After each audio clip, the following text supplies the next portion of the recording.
It is time for the show, baby. How's everybody doing? I hope everyone's having a wonderful time. It's funny, I oddly believe that the view counter on this one is left over from the old show because there's definitely not 35 people here. Yeah. But I hope everyone's doing well. Welcome to the Wartime show with Uncle Potsquatch Wallace. What the hell is that referencing? It's referencing us trying to stand up for our rights against the powers that be. We're going to be doing a quick, short show today. I've got a bunch of predatory mice that have come in, so we really need to get in the lab and use those as fast as we can. 1 second here. I'm going to turn this on. There we go. All right. What's up, Keith and Chief? Good to see you, buddy. Welcome to the show. There we go. We've got an updated view count there on that one there. All right. But, so, things are going really well here at Potsquatch Growers. What's happening, Red Clouds, baby? Good to see you, baby. Long story short, as everyone knew, we, brought in those nematodes and they showed up dead. So, Uncle Potsquatch has ordered in a huge batch of predatory mites. Huge in terms of what we're using it for. I very much like making this channel about education and knowledge. So, I brought in predatory mites to finish off the last potential thrippage action, okay? None of the plants in there except for 2 seem to have any signs of thrip action colloquially. As we've shared in previous episodes, once that egg hatches that's laid in the soft tissues, okay, of the plant,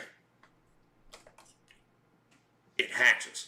Then the pupae, the pupating stage, drops out, you see, and it goes into the dirt. It goes down into the dirt, and it crawls through the dirt, eating organic matter and rotting crap to develop.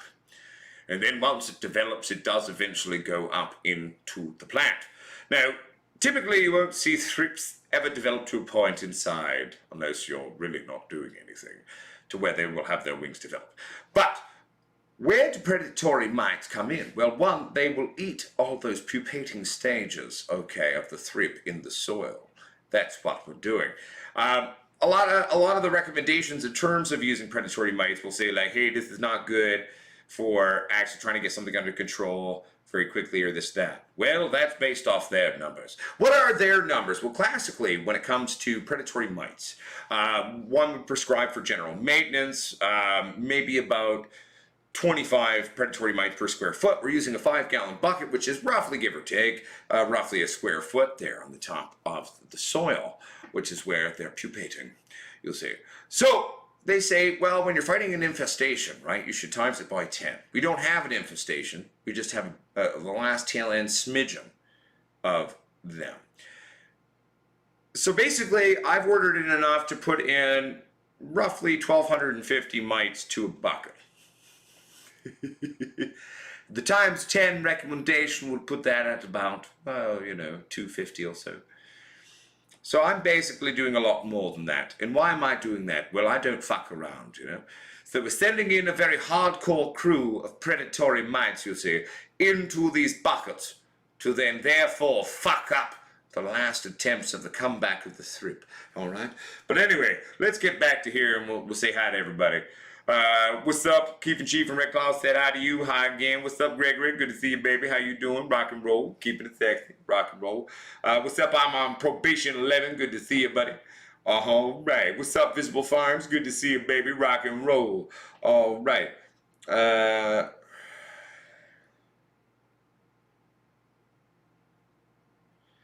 Red Claw says, have you ever dealt with variegation? Forgive my brain. I'm actually going to look up the definition of the word at the moment. Give me a second. It's been a long day already before we started the show. Bear with me. Bloody hell. Type it right, you piece of shit. There we go.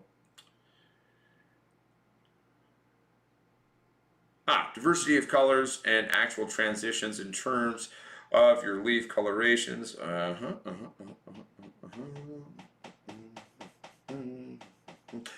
Yes, I've had it a few times, and to be fair, I mean, it can be triggered by a number of things. Those change in foliage colors, whether it's a pH thing, a feed thing. I mean, there's 1,001 small little midget variables that can lead to that being something that you see in your grow. And I mean, at the end of the day, though, none of the crops that I've had with the variegation in terms of the foliage and the color changes and the different sections. I mean, I've even had a few leaves which were fun, kind of two-faced leaves. You don't need to freak out about that. At the end of the day, I think you're worrying about something you don't need to. As long as you've checked all your basic main variables in terms of your growing, have that dialed in fine, you should be okay. What's up, Aaron? Good to see you. What's up, Ozzy Stoner's channel? Morning to you with Will. It's mid-afternoon here. It's 4:15, basically. Good to see you, buddy. Ozzy Stoner, if you're down to, we should do a co-show sometime. I would love to do that. I'm not the most technological savvy person, but I mean, we have all of that here. We can totally do that. So, all right. What's up, 562 Ganja? Cheers. What's happening, baby? Good to see you. Well, you know, Wild Enterprises, in a weird sense, I mean, it has been kind of fun. I mean, it's put off us flipping our plants for a while, but we do have that kind of dialed in now. We've quelled the population, and so basically now we jaked it pretty hard, harder than Jake's even would have done, for longer than Jake's would have done, and it basically almost eliminated the issue. We tried to bring in nematodes. Nematodes do work very quickly in terms of mitigating soil propagating issues, but again, if you order them from Amazon, Amazon doesn't understand anything they're doing and they show up dead, so ours died. But we brought in the predatory mites. We've got a very good crew of the predatory mites coming in, so they're sitting actually just offset now, and we will be putting those into the grow today, and they will begin to crawl around, and they will fuck up the pupating stage of the thrip, and it will be very, very, very good. We are looking forward to this, yes. And at the end of the day, Visible Farms still the same thrips. I mean, we got the aphids were done right quick. We got that dealt with within the first sort of few days of really bringing them to the flowering room. But the thrip thing, you know, I mean, it's something that's a war of attrition. Jake's kept it at bay. It's all natural, and you know, we tried to bring in the nematodes, as you know, we talked about it a couple shows ago. Pilgrim, the fuckers were dead though. So it's like, fuck, what are you gonna do when your nematodes show up dead? But luckily, there is an amazing local provider of predatory mite life cultures, living cultures, coming from the island there. So we just had them show up today, and basically, we're, you know, that's why the show won't be super long today, because we're gonna get it in there, do a nice big watering, so we don't have to fuck around with it afterwards. And then we're going to introduce the mites, the predatory mites, to take out the last part of these life stages. And you know, typically they say 25 to a square foot, unless it's what they call an infestation. We don't even have that. They would say 250. I'm not fucking around. I've brought in enough predatory mites to introduce roughly 1,250 mites to a pot, and we're about to fucking nuke the shit out of this, and we're sending in, like, we're just overwhelming it. It's like, well, if we sent in 250, we'd win. All right, let's send in 1,250, not fuck around. And that's kind of what we're doing. What's up, Cadillac Jack, baby? Good to see you. Good to see you, buddy. Good to see you. How you been doing, Cadillac Jack? How's the growth setting up going? Oh yeah, baby. We got the beneficial predatory mites, locally produced on Vancouver Island. Coming in, we're gonna attack hard with our crew of beneficial bugs. It's gonna be a good time, baby.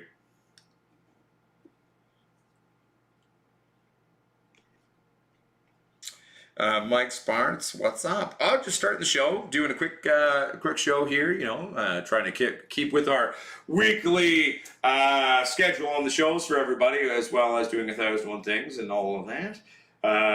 But yeah, no, things are going really well.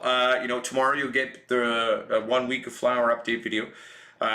You know, there's still the odd light leak I need to fix in there, but we're going to be shooting a video between today and tomorrow that'll be released tomorrow, both as an update video and kind of sort of finishing off all the exact things we need to do in terms of our beginning to flower weed titty plants. One of the things I will be doing, to point out too, as well, is predatory mites. Typically, most strains that are available, at least here in Canada, they don't like anything below 12 degrees Celsius. Okay. And the other mites that they eat that come in as a living propagating thing within the bag for the food, they don't like anything below 15. We have been chilling our plants a bit at night where it's approaching 15 or 16, so what we're going to be switching out, I have been using the AC unit to sort of mitigate our relative humidity within the flowering space, so I'm going to stop doing that at night, okay? We're running at about a 21 to 23 degrees Celsius lights on. We will be putting in a dehumidifier though, to then maintain our 55 happy place in terms of relative humidity while turning off the ACs at night. Because at the end of the day, we don't want to super chill them. Like at the end, we're going to super chill it. Near the end, we're going to do that. But, you know, we want to, you know, we have lots of weeks for the predatory mites. And we are introducing huge levels of predatory mites into each bucket there to help mitigate the finish of the war against the thrip. So we're going to respect them. We're not going to make it cold and hurt them. We know what they like, so we're going to let them stay warm and cozy. So where I normally, even in early flower, will have lower temperatures at night, we won't be doing this on this run because we want to, you know, make those happy little motherfuckers happy and let them go to war in the name of the Potsquatch Growers Army, you know. We just patched in about, you know, 20,000 predatory mites. They're here. They showed up. They're ready to rock. They're ready to go fucking kick ass and take names, baby. All right. What's up, Josh Lowry? Good to see you, buddy. Mikey Sparks, petition's going not too bad. We'll share that petition. If those of you who are watching right now haven't checked it out yet, please check it out. Sign it, share it. It's the power of the share. It is how we are attempting to kind of unify our people throughout YouTube so we can actually stand up for our rights and against the censorship of our content. Because at the end of the day, most of us as YouTube pot people, pot channels, whether we're enthusiasts, educators, entertainers, or a bit of all of the above, like myself, you know, we're not doing anything bad. I mean, it's a bloody plant. It's a plant that saves lives. I'm a walking testament to that. However, we keep being persecuted by the powers that be, Facebook, Instagram, you know, and Google, aka YouTube. And Susan, the one who runs YouTube, keeps loving to hate on us. So we're working, we're fighting, because we have a right to be here. We're coming from legal areas. We're not doing anything wrong. We're not indoctrinating violence or harm. We're trying to help people, empower people, and maybe have a few laughs while we do it. And then all the while, you know, YouTube's hypocrisy is they play ads for giant pot companies and all that. The hypocrisy is astonishing because they persecute us saying they're trying to protect, you know, people from negative thoughts. And then you've got all of these, you know, gangbanging rap songs. And I listen to a lot of rap, don't get me wrong, but it's like, you know, talking about selling crack and raping people and shit. And yet we come on and we talk about a plant and we are these horrible, dangerous things. So that's the whole point of that petition. Check it out, baby.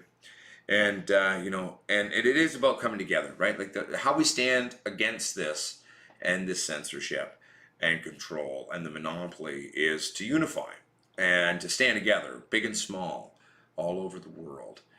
We are the plant people. We're not your enemy. We're not dangerous. Find a place for us in the community. Because the fact is weed channels on YouTube was very much a thing. I mean, it always has been a thing for many decades, basically.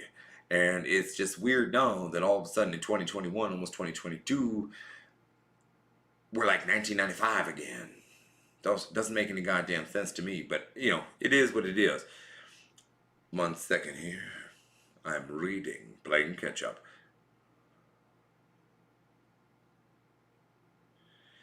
Yes, Down South Grower, one of the early videos we made was talking about H2O2 at 3% solution, 1 to 4 parts water, as something to utilize. Trust me, it is one of the techniques definitely within my kit. However, I don't typically go that way anymore. I've elevated my styles and really come to appreciate beneficial things such as beneficial nematodes or beneficial bugs and utilizing that as a more natural way to kind of go in there. You know, I've been jakesing pretty hard. I've got it under control and almost completely destroyed with the jakes, and then I'm going to send in a ridiculous amount of predatory mites. And that's just really at the end of the day the best way to do it, rather than, you know, hitting with some H2O2, which doesn't just kill predator bugs or bugs we don't like propagating in the soil. It's going to kill a lot of other wonderful living things in our soil as well. And it's like, you know what? We can nuke it in a different way rather than the H2O2 in the sun. So that's what we do. What's up, Texas Squatch? How you doing, baby? Good to see you. Okay, one second here, everybody. I'm just reading now.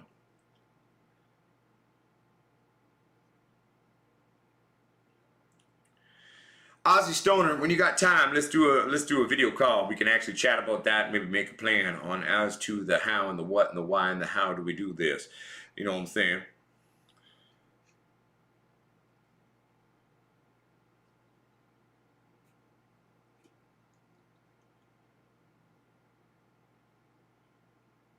Hey, do it, Josh Lowry. If you send it to Potsquatch420 at gmail.com. Here, I'll type it there. 1 second here. There we go. Boom. There's the email there. If you want to send me a picture of that, Josh Lowry, you're welcome to. Hell, if you send it right now, we can take a look at it during the show. But yeah, what's up, man? How you doing, baby? Good to see you, my friend.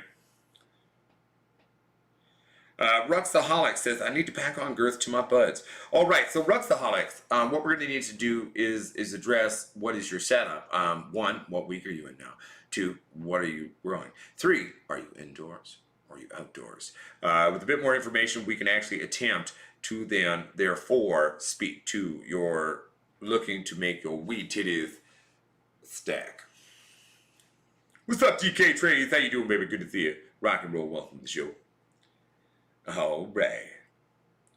I do apologize that the show's a little bit later than it usually is. You know, I had a bit of a later start to the day, and then I had to go get some lunch. I had to get some food in me, so I rolled down to the pub there and had a few business meetings before I got home back to do the show, and I had to go pick up the predatory mites as well that were here, arrived, and ready to declare war and bring second blood in the place of Rambo's first blood, Hope BC. And we're ready to go to war, so it's very nice. I'm into it.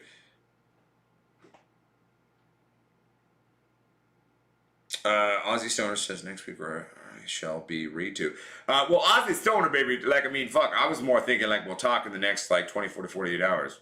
Doesn't have to be a long meeting. We can just chat a bit and then maybe plan something, you know what I'm saying? But that's kind of what I'm thinking. Yes, so boom in there. Doing a 48-hour period of darkness. I mean, there's actually been a lot of people doing some experiments the last couple of years about that. It's been one of those points of contention. Is it bro science? Is it not real? Is it real? And one thing we've come to realize is when we do a 24, 48, or 72 hours of darkness, there very much is changes happening in our terpene, flavonoid, and cannabinoid profiles. And also with that extra darkness, and I like to do mine into super chill, so I kind of crank my ACs at the end. It brings out some beautiful colors. It helps sort of do that last final push of the plant to be able to utilize sugars within its own tissues to really kind of stack up that resin. And there are some biochemical changes that we've started to prove are happening during this point. So yes, very much so. The main thing I will say in terms of it is for me personally as a grower, it is very much part of my technique. My happy place, my favorite window is doing that 48 hours of chill darkness. Sometimes, you can't do that, and that's fine. And it is a point of taste. It is a point of style of finish. But so for Uncle Potsquatch, doing that chilled 48 hours, I mean, fuck, that's very much a thing for me personally, in terms of how I like to approach my grows. What's up, Van Island Beauty? How you doing? Where's the Budweiser? It's right here.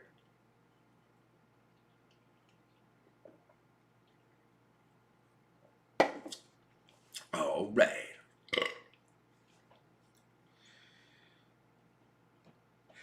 Yes, so Anne Graham, there are beneficial bugs have a very diverse world just as other negative bugs. Predatory mites, these ones that we've brought in typically they're not going to really crawl up into the plant, okay? These ones their point of attack is they like to live in the soil. That's where they're going to be propagating. That's where they're going to be attacking and eating things. So a predatory mite, anything from negative nematodes up to, well, pretty much any soil propagating issue, they will attack. But there are other types of predatory mites which will actually crawl up into the plant and they'll go under your leaves. So for example, I can't actually remember the name of them off the top of my head, to be fair, but they will go in and they're going to attack things kind of more on the plant level. The ones we've brought in are locally sourced. We knew we can get them here alive and healthy and ready to rock and roll. And they're going to take care of the pupating stage, okay, of the thrip. Because after the egg hatches, right, the little larvae to then pupae will fall out into the soil, and that's where it begins to eat organic material before then it is big enough to crawl up into your plant and start fucking with shit, right? So these predatory mites are going to live in the dirt and kick ass and take names, and that's the way to do it. You know what I'm saying? Yeah, you did, Mac Messy. How you doing, my friend? Welcome to the show. Rock and roll, keeping it sexy. All right.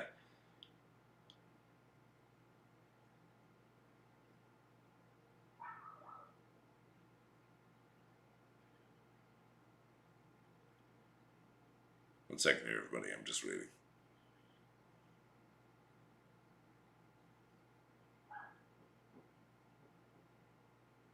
Thank you, DK Trades. That is correct in terms of the two major types of, propagated for use in agriculture types of predatory mites. And my brain couldn't actually fucking remember it, so I appreciate that, DK. Hashtag boo. Pound it. Pound it! But yes, I'm very excited. And, it's sort of been one of those things where, bringing back our Hindu Kush, we got the clones coming in, right? And we got the clones, we got it sexy, but they came with some friends. The aphids were easy to take out. We got rid of the aphids right quick, which was fun for me because I've actually never had to deal with aphids on an indoor crop before. That was actually a new one for me. It was quite strange to see aphids on something indoors. I had never actually dealt with that. But we managed to kill those with the jakes quite quickly. But, the war of attrition, the ongoing idiots here, has been the thrip. But the good thing about the thrip battle is we've been basically able to destroy them. There's actually only 2 plants in there with the old thrip on it. That's 2 out of 16.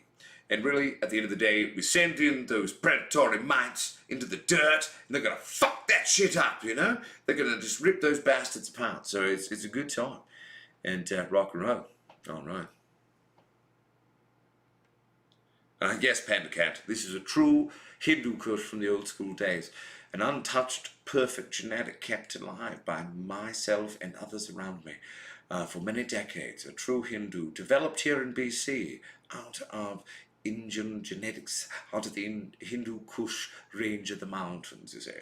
And we've actually brought in some orange Hindu Kush beans, thanks to gazzers, and those are going to be quite interesting. So kind of what my plan is here is sort of the first breeding experiment we're going to shoot for all of you is taking that Hindu Kush, and then we're going to find a big sexy orange Hindu Kush out of these beans from gazzers, the biggest sexiest male we can find, and then we're going to lock them all in the tent, and they're going to go boom boom in the shiny room, you know what I'm saying? It's going to be a good time, and we're going to show everybody all about that. And once we get those first beans out, then we can actually start making videos about pheno hunting and try to develop what I'm eventually going to call Potsquatch's Super Hindu Kush. Old school reworked for a new age. Oh yeah. All right. Well, Josh Lowry, the initial cross that we do will be considered an F1 because we're taking 2 stable, differentiated genetics and introducing themselves, even though they come from basically the same lineage with different offshoots. But yes, that will be initially an F1. F1, okay, is not going to make the new Super Hindu Kush. An F1 cross is not a new strain. It's the start of a journey to get to that new strain. The basic bare minimum requirement to actually develop a strain is 4 proper generations of actual selective inbreeding, okay? It is eugenics, it is plant incest, but that's how we do it. We're eliminating different genetic options that are undesirable by then pheno hunting to the proper parentage and working out that way. There's a number of different ways to approach how you stabilize a genetic or build a genetic, and that's part of the taste and the artistry of the breeder themselves. But that's kind of what we're going to be doing, right? And really at cubing, and when you're done the cubing or the 4 generations, right, like that's basically just sort of step 1 of kind of being there. Really, at the end of the day, I like to take things at least 6 to 8 generations before I call it initially done. And then I also like to then carry on the work, and if I'm able to eventually create it into something even greater and deeper in terms of what I view as a beautiful, wonderful wheat titty, then I'll keep that going too. But yes, let's keep reading here. What's up, TJ? Good to see you, buddy.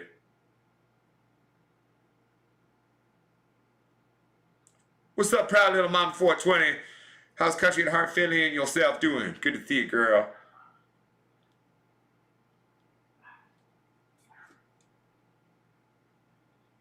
Well, yeah, Panda Cat, keeping it sexy, baby. You know what I'm saying? Hell yeah, buddy.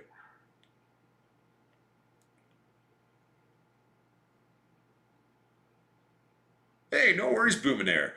I mean, like, one of the big parts of why we started this channel was just to, I have learned by trial and error. I'm a self-taught grower. I've been growing and breeding and in the industry for over 20 years. Started it as a very young kid. I made a lot of mistakes starting out. And, over a little over half a decade ago when I started the channel, it was done out of almost in a sense anger at how much misinformation was out there, and I thought about how hard it was for me as a kid to teach myself to grow and to begin to actually walk the walk and talk the talk in terms of cannabis. And then I looked at the world now and I'm like, how the fuck is anyone supposed to be able to fucking go heads, tails, left, right, up, down? What the fuck's going on with all the bullshit out there?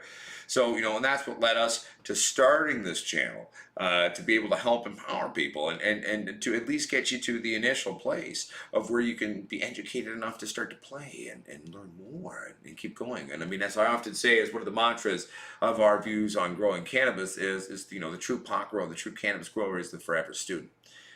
And, excuse me, that's really the best way to kind of look at it, in my humble 2 cents. TJ, if you're meaning that as a question, then yes, we're doing not too bad here, my friend. Mac Messick, cloning in and of itself is going to be a little bit harder with some strains and easier with other strains. One of the things coming up, I've been talking about doing this video for everyone for over a year now, doing what I'm going to call the true, fully comprehensive video on cloning.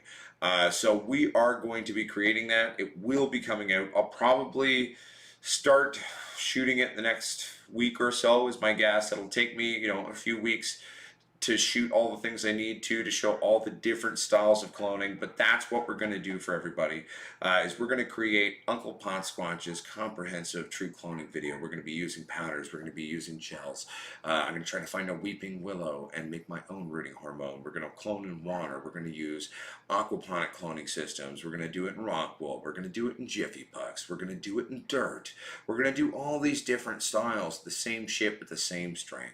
And we're going to get up close, nitty gritty, and show you the ins and outs of everything we do, and sort of show the results as well for it. So we'll take some time to actually kind of shoot this video properly and get all the pieces for it that we need to, but the cloning video of truth will be coming, and I've been talking about it fucking long enough, and I definitely have all the ideas of what I want to do for it in my head now. If I can't come up with that in a year, shoot me, no, I'm useless. So, we're going to be putting that together for everybody and getting that going, you know what I'm saying? So, Mac Messi, it will be coming for you, my friend. It will be coming. Hey, thank you very much, Josh Lowry. And share that petition too, everybody. That petition, getting out there, share it with your friends, even your non-cannabis friends.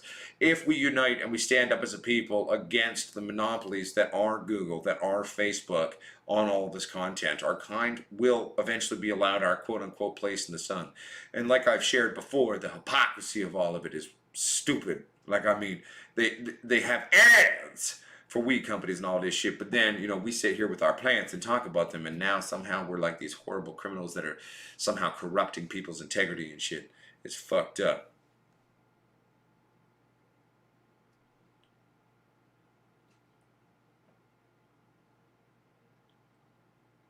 One thing here, everybody, I'm just reading.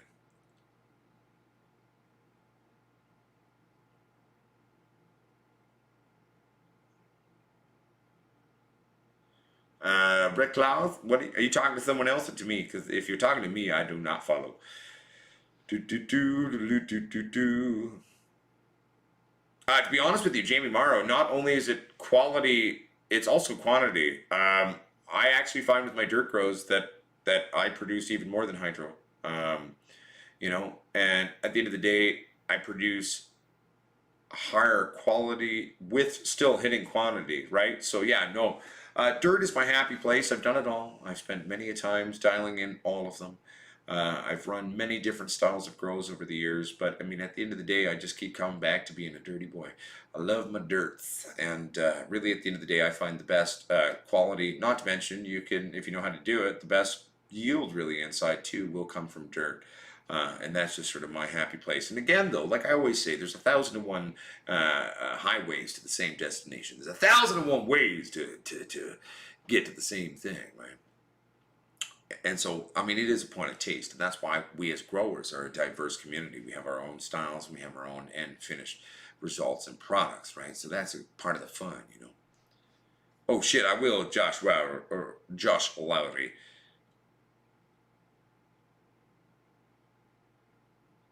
Hey, Jamie Morrow, I can definitely help you learn to play in the dirt. We got this. I agree, Josh Lowry. That's my happy place too.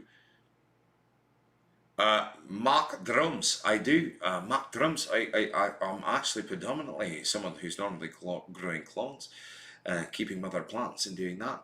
As I was saying about 10 minutes ago, I'm actually going to make a comprehensive, the true comprehensive cloning video where I go over like all major ways of cloning shit. So at the end of the day, that will be coming up for that one. Jonathan Push Mata, I will share that for you right now. Give me a second. I will share the petition for you. Give me a second there. There it is. Sign the petition. Share the petition. It's not just for me. It's for all of you. It's for all of us. And if we stand together, we can actually pull that up. You know what I'm saying? All right. But yeah, so mock drums. Yeah, very much pro clone here. There we go. Oh, okay, you're talking to Greg. All right, Red Claws, that made more sense then. Because I was like, I am lost. I do not understand what you were saying. Well, Jamie Morrow, I mean, at the end of the day, I always appreciate having a new car friend working on stuff too. Actually, Cadillac Jack, who's also in the show right now, Jamie Morrow, he actually was one of the master mechanics for GM for almost 30 years. Cadillac Jack is a brilliant Cadillac mechanic. It was pretty funny because my Cadillac was making this weird sound one time. So here I am out in the woods at like a gas station. And so I called him on a video call. I said, "Yo, Cadillac Jack! Something's going on. Something's weird with the sound of my engine." Cadillac's like, "Shut up for a minute. Let me listen." So Cadillac Jack sits there and he listens. He goes, "Check the PCV line on the driver's side." And lo and behold, that motherfucker was taped together, which regulates the actual negative engine oil pressure and controls where the engine was going. And part of what was happening was with that ruptured line on that one side, it was going into the fifth cylinder. That one actually had it happening for a while, because when I bought it, they had taped it together and made it look like it was right. And I actually ended up having the rubber boot of my coil pack actually fuse onto the ceramic parts of the spark plug on that cylinder, and it was a bitch to get off, but I did it. But yeah, Jamie, and as well as Cadillac Jack, I mean, if you both know Cadillac, let's rock and roll, baby.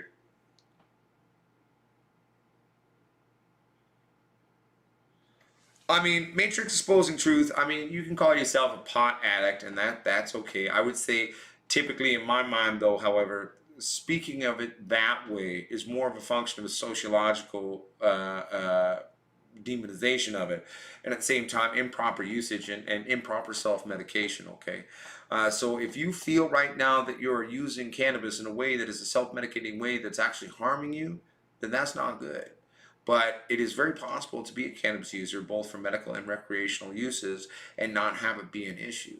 Okay, but the fact is taking a good long hard look in the mirror and talking to yourself, being honest with yourself about your usage and how that is working for you personally is probably a way forward for you to figure that one out, baby. You know what I'm saying? I love you. Hope that helps. Hey, what's up, Yeti Mountain Trading? How you doing, baby? Good to see you.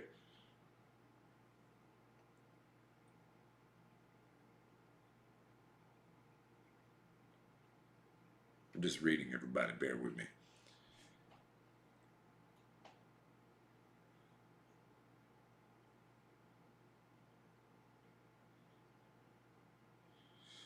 I mean, Jonathan Soto, if you mean indoors, you're not going to be producing like 12 to 16 pounds off a single plant. Yeah, but I actually feel that there is no real issue in terms of indoors. Like, I mean, that tiny room there, okay, with only 3 rigs, is roughly a 10-pound room. And so, in my humble 2 cents, that ain't bad for like 11 feet by 12 feet. I think that's pretty good.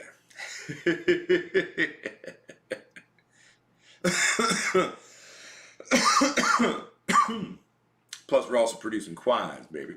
Ain't no larf on that shit. We're talking trimmable, usable bud.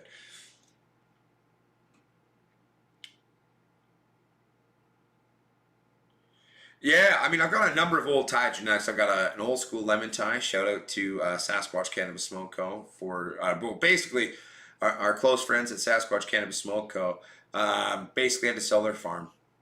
And that's a long story, and that's their personal story. We won't get into that. But they actually donated their genetic vault into our genetic vault. And so some of the fun things, there's a lot of stuff there. There was a few things where I actually genuinely was quite excited about. And one of the things that was quite fun and exciting was sort of some of these old tie genetics. And there's a beautiful lemon tie in there. And just by seeing the sort of the old school formation and size of these seeds, I'm like, oh, that is a proper old school lemon tie. My God, I'm looking forward to that. And Drew, I'm in a show. I'll call you back. Sorry, someone was just calling me on the phone there. And I'm like, yo, man, I told you I'd be in a show from X point of time to X point of time. God damn it. I got some buddies who might be coming over to hang out in a little bit too. But anyway, sorry about that. Hey, all right.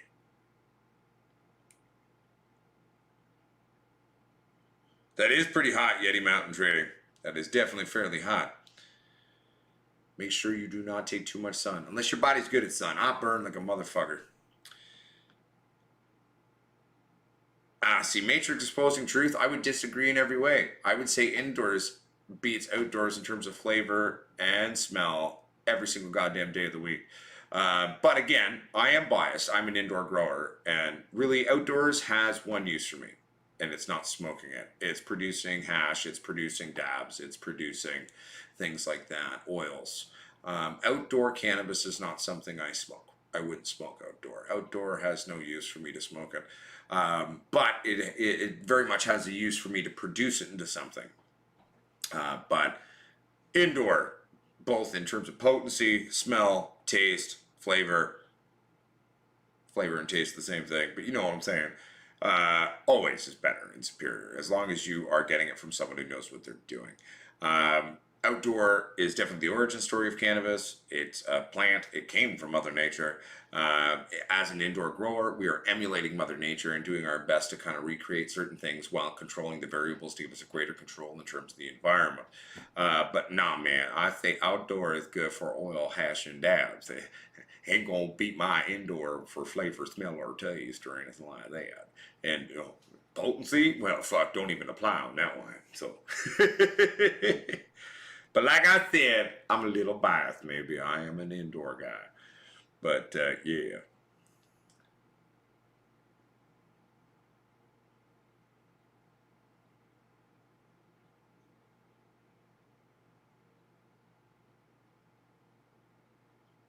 What's up, Happy Grower? How you doing, baby? Good to see you.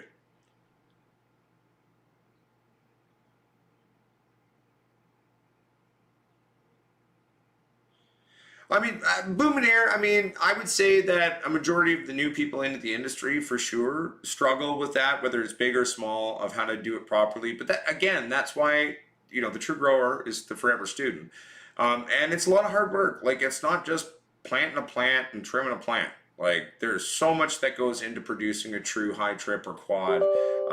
Producing the best cannabis around is very difficult.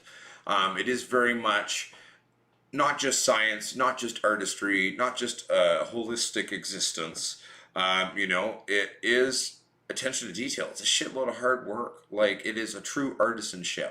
at the end of the day, a blending of all these different schools of thought that go into creating the best possible cannabis.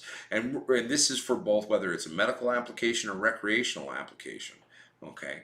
And here the funny thing is, in my mind, right, like, you know, it doesn't matter if you're doing a rec or a med grow, we're still trying to dial it in the same way. Because good rec weed and good med weed, same fucking shit. It's called good weed. And that's how it is, baby. You know what I'm saying? Jonathan Soto, in a 5x5 flower tent, you still can crank out some serious weight. You'll be just fine, my friend. As long as you dial it in proper, you'll be all right.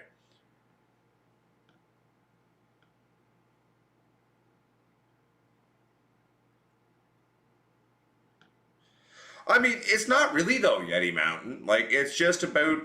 I think the hard part of it is the dedication and just being there and being responsible and disciplined to do it. I mean, it's really like 100 pounds. That's not hard. 100 plants. That's not hard. Even if you did 4, 5, 6 a plant.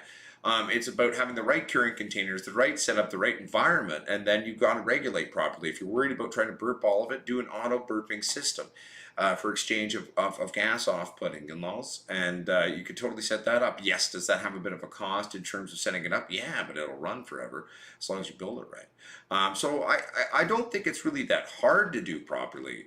Again, you just got to be disciplined, dedicated, and realize that this is being a true cannabis farmer.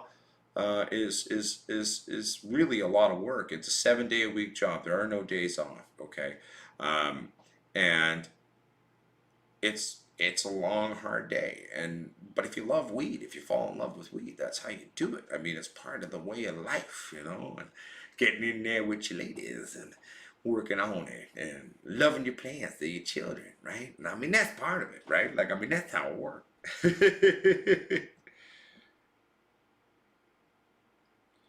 Oh, Crazy Butts, I agree with you. That's why we exist. That's why we've been here for over half a decade, to give people at least a way forward.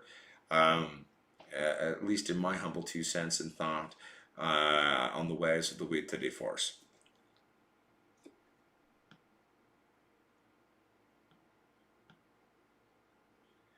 To be fair, Aussie Stoners channel, I mean, to me, in my mind, rec and medical is actually basically the same thing in many ways. What do I mean when I say that? Well, I mean, at the end of the day, even regular recreational usage has positive medicinal effects for anyone, right? And whether I'm producing a medical crop or a rec crop, I am still using the exact same approach and the exact same attempt to get the proper end result. So where they are 2 different markets for sure, 2 different groups, the growing side of it, the production side of it isn't different. It's the same fucking journey, whether we're doing it for a medical world or a recreational world, it's the same thing.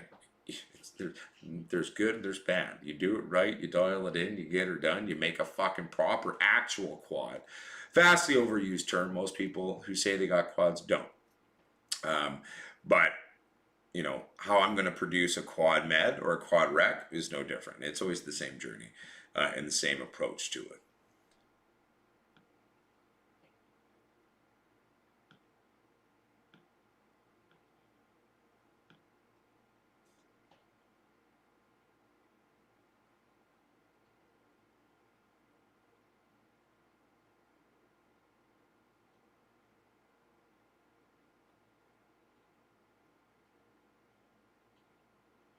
Oh, don't worry, Create the Buzz. That's coming back, man. Like I said, we'll be releasing a video tomorrow in terms of the update on the plants and the flower, etc. And don't worry. I mean, that's all coming back. We got them in there. Like I said, we brought in our predatory mites. It's going to be good. We got things rocking and rolling. Thank you very much for the support, Aussie Stoner. I really do appreciate that. You know, every little bit counts, especially with us trying to kind of keep the lights here on at Potsquatch Growers. And thank you, my friend. I love you. Much love.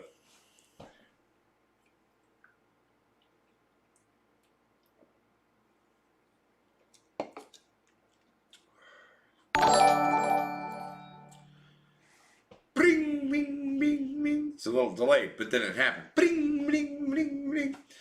I'm still just learning how to dial in the software, but that's the notification of something happening. Oh man. But I'll tell you, everybody, I'm really looking forward to a video. So everyone, tell your friends, get ready. The video will be out tomorrow, probably, let's be honest, about 6 or 7 o'clock my time tomorrow is when it will be out. We were going to be making a comprehensive video of the update of the first week of 12/12 and sharing everything that we've done. We'll catalog some of it in the video. What is that? Well, obviously there's some fan leaves that have been a little stressed out from the ways we were jakesing things. So we're going to go through and defoliate all of that. We're going to be introducing our predatory mites into things. We're doing a bunch of other stuff and kind of going over what we're doing sort of in that first week to get ready for our coming second week, which is really when our weed titties are going to start to set in. So yeah, I mean, it's going to be a good video. So that'll be out tomorrow. Right now, for example, it's 4:54 p.m. here. So basically, it will be out in roughly 25 hours and 5.5 minutes. All right. Hashtag boom. And well, thank you very much as well, Yeti Mounting and Trading, for the support. We really do appreciate it, my friend. There's the sound. Ring, ring, ring, ring, ring. Always trips me out when it happens, especially when I don't notice shit happening. I'm like, what's happening? Ah! Sorry. But thank you, everyone. We really do appreciate it here at Potsquatch Growers. We are fighting the fight for all of you and for all of us and doing what we can to try to kind of keep it real and keep it sexy. I know we only have one special emoticon that you can use, and that's like a thing you can actually do other shit on here. When that, I should get our graphics person to come up with some cool little emoticons I can put out there for everyone. Maybe I can record some GIFs for you or something like that. And but just know that much love to all of you, and we're back. We've got things going. The room's going really well.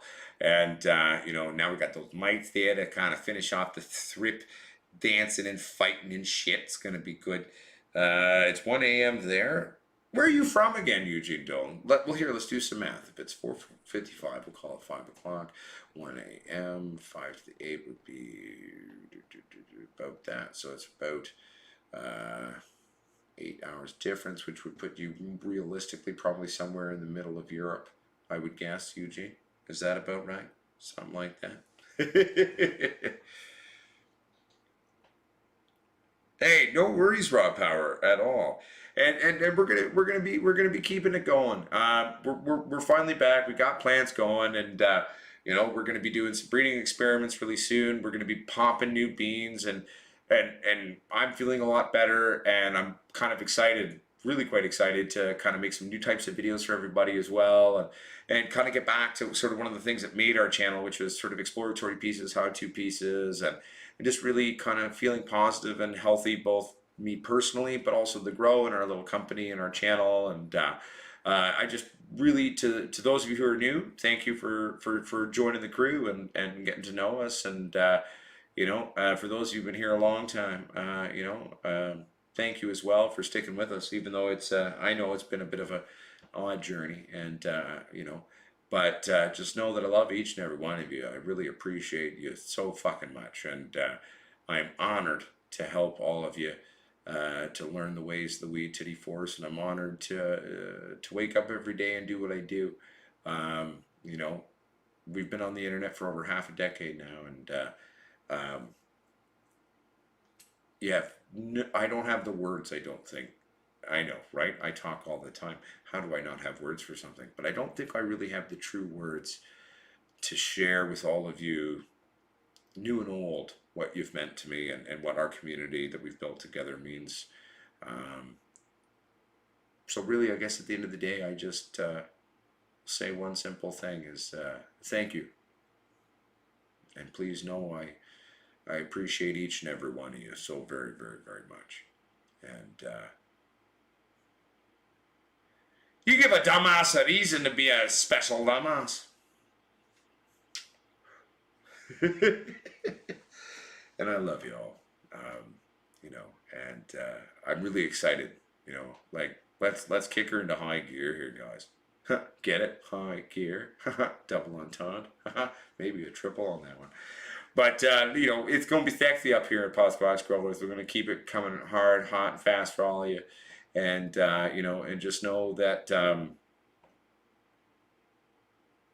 you may appreciate me, but I'd say I think I appreciate you all more now. It's been a weird couple of years in this world, and being able to be Uncle Potsquatch for all of you, be your friend, your teacher, your professional dumbass, and just getting a chance to really share what I do with you and have you all share with me and your personal stories. And you have no idea how valuable that is to me. I mean, it's worth more than money, gold, or weed titties. And I'll just go back to thank you. And I appreciate you very much. I gotta be careful. I'm gonna fucking make myself cry.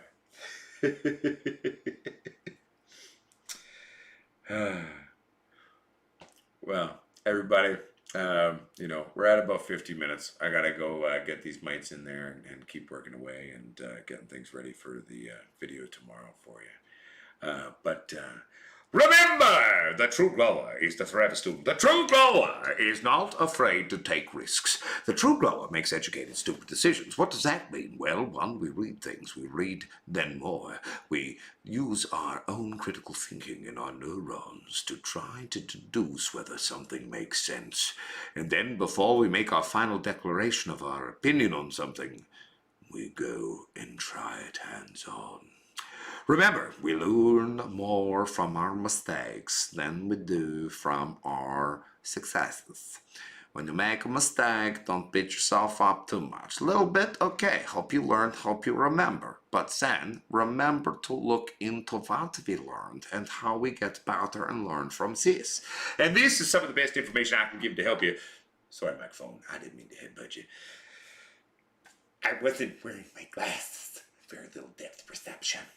Anyway, everybody, I love you. Keep it real, keep it sexy, keep it squatchy. Have a good time. Love each other, love yourselves, and we will see you on Sunday. But, well, you'll see me in the video tomorrow. It won't be a live thing, but the video's out tomorrow, roughly around 6 or 7 is my guess. But we'll see you tomorrow in the 1 week of flower update video.